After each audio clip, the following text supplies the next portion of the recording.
ഇപ്പം നമ്മൾ കണ്ടുകൊണ്ടിരുന്നത് ഒരാളെ പറ്റി പറയുന്ന തരം സെൻറ്റൻസസ് ആയിരുന്നു അല്ലേ. അപ്പോൾ ഇനി നമ്മൾ നോക്കാൻ പോകുന്നത് ഒന്നിലധികം പേരെ പറ്റി എങ്ങനെ പറയുന്നതാണ്. അപ്പോൾ ആദ്യത്തെ സെൻറ്റൻസ് ഇതാണ് കേട്ടോ. അവർ ഫുട്ബോൾ കളിക്കാറുണ്ട്. അപ്പോൾ അവർ, അപ്പോൾ അതിനെന്താ ഞാൻ ഇംഗ്ലീഷിൽ പറയാം? ദേ പ്ലേ ഫുട്ബോൾ. അപ്പോൾ ആ വേർബ് കണ്ടല്ലോ, പ്രവൃത്തിയെ കാണിക്കുന്ന വാക്ക് പ്ലേസ് അല്ല കേട്ടോ, എസ് ഇല്ല. അപ്പോൾ ഇവിടെ എനിക്ക് ചോദിക്കേണ്ട ചോദ്യം അവർ ഫുട്ബോൾ കളിക്കാറുണ്ടോ എന്നാണ്. യെസ് അല്ലെങ്കിൽ നോ എന്ന് ഉത്തരം കിട്ടുന്ന ചോദ്യമാണ്. ഇത് ചോദിക്കാൻ ഞാൻ ഡു അല്ലെങ്കിൽ ഡസ് വെച്ച് തുടങ്ങണ്ടേ? ഏത് ഉപയോഗിക്കും? ഡു അല്ലേ, കാരണം ഇവിടെ ദേ പ്ലേ എന്നാണ് പറഞ്ഞത്. പ്ലേയുടെ കൂടെ എസ് ഇല്ലല്ലോ, അപ്പോൾ ഡു പറയാം നമുക്ക്. Do they play football. അവർ ഫുട്ബോൾ കളിക്കാറുണ്ടോ? Do they play football? ചോദ്യമായി. ഇനി അടുത്തത്, ഞങ്ങൾ ചോറ് കഴിക്കാറുണ്ട്. അപ്പോൾ കഴിക്കുക, തിന്നുക എന്നുള്ളതിന് ഈറ്റ് എന്നല്ലേ പറയുക. അപ്പം ഞങ്ങൾ വി ഈറ്റ് റൈസ്. അപ്പം ഞങ്ങൾ ചോറ് കഴിക്കാറുണ്ടെന്ന് പറയുമ്പോൾ നിങ്ങൾ എങ്ങനെയായിരിക്കും ഞങ്ങളോട് ചോദ്യം ചോദിക്കുക? നിങ്ങൾ ചോറ് കഴിക്കാറുണ്ടോ എന്നല്ലേ. അപ്പോൾ ചോദ്യം എങ്ങനെ വരും? Do you eat rice? കണ്ടോ, ഡു യു ഈറ്റ് റൈസ്. മുൻപ് നമ്മൾ കണ്ടില്ലേ, ഐ എന്നൊക്കെ പറഞ്ഞ് ഉത്തരം വരുമ്പോൾ ചോദ്യത്തിൽ യു ആയിരിക്കണം. അതേപോലെ ഇവിടെ വി എന്നാണ് ഞാൻ പറഞ്ഞത്, അതുകൊണ്ട് ചോദ്യം ഡു യു ഈറ്റ് റൈസ്. ഇനി അവർക്ക് കാറുണ്ട്. അപ്പോൾ ഉണ്ട് എന്ന് പറയാൻ ഹാസ് അല്ലെങ്കിൽ ഹാവ് ഉപയോഗിക്കണം അല്ലേ. ഇവിടെ അവർ ഒന്നിലധികം പേരുടെ കാര്യമായതുകൊണ്ട് എന്ത് പറയും? They have A car. ചോദ്യം എന്താണെന്നറിയോ? അവർക്ക് കാറുണ്ടോ എന്നാണ്. അപ്പോൾ അവരെ പറ്റി പറയുന്നത് കൊണ്ട് നമ്മൾ ഡു എന്ന് പറഞ്ഞാലുള്ള ചോദ്യം തുടങ്ങുക. അപ്പോൾ എങ്ങനെയാണ് ചോദ്യം വരിക?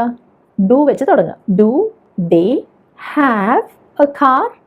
അപ്പോൾ മുൻപ് നമ്മൾ പറഞ്ഞതുപോലെ തന്നെ ഡസ് അല്ലെങ്കിൽ ഡു കഴിഞ്ഞാൽ എപ്പോഴും ഹാവ് എന്നേ നമ്മൾ പറയുള്ളൂ. ആ ബേസ് ഫോമാണ് ഉപയോഗിക്കുക. അപ്പോൾ do they have A car. ഇനി ഞങ്ങൾ ഇംഗ്ലീഷ് സംസാരിക്കാറുണ്ട്. V speak English. അപ്പോൾ ചോദ്യം ഇതാണ്, നിങ്ങൾ ഇംഗ്ലീഷ് സംസാരിക്കാറുണ്ടോ എന്നാണ് ചോദ്യം. അപ്പോൾ എങ്ങനെ ചോദിക്കുക? Do you speak English? അപ്പോൾ ഈ സെൻറ്റൻസ് നോക്കൂ, മുൻപ് നമ്മൾ കണ്ടതാണ്.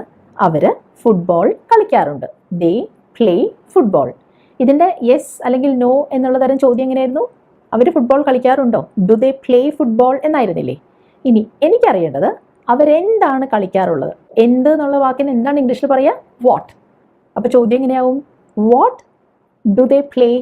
ആ യെസ് ഓർ നോ ക്വസ്റ്റ്യൻ കണ്ടോ, ഡു ദേ പ്ലേ ഫുട്ബോൾ.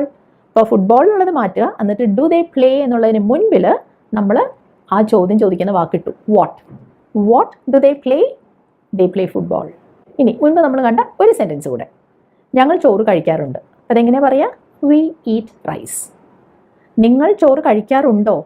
അതല്ലേ യെസ് അല്ലെങ്കിൽ നോ എന്ന ചോദ്യം നമ്മൾ ചോദിച്ചത്. അതെങ്ങനെയായിരുന്നു? Do you eat rice? Do you eat rice? ഇനി എനിക്ക് ചോദിക്കേണ്ടത്, നിങ്ങൾ എന്താണ് കഴിക്കാറുള്ളത്.